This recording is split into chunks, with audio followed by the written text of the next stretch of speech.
থেকেই শুরু হলো এক নতুন অধ্যায়ের বারজাখের জীবন। কবরে রাখার পর সাদিক সাহেব প্রথমেই অনুভব করলেন এক অদ্ভুত শূন্যতা, যেন গোটা দুনিয়ার ব্যস্ততা, কোলাহল, পরিচিত মুখ সব কিছু মুহূর্তেই মিলিয়ে গেছে। তিনি একা, নিঃশব্দ, নিঃসঙ্গ। তবে কিছুক্ষণের মধ্যেই তার চারপাশে ছড়িয়ে পড়ল এক অপার্থিব শান্তিময় আলোর আভা। এক ধরনের প্রশান্তি, এক অজানা স্বস্তির অনুভূতি তার হৃদয় ছুঁয়ে গেল।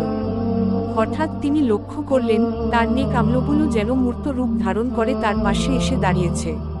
কেউ ছিল তার সদকা, কেউ তার সালাত, কেউ তার সহানুভূতি, কেউ বা কুরআন তিলাওয়াত। এরা যেন এক একজন সঙ্গী হয়ে উঠল তার নতুন জীবনের যাত্রী।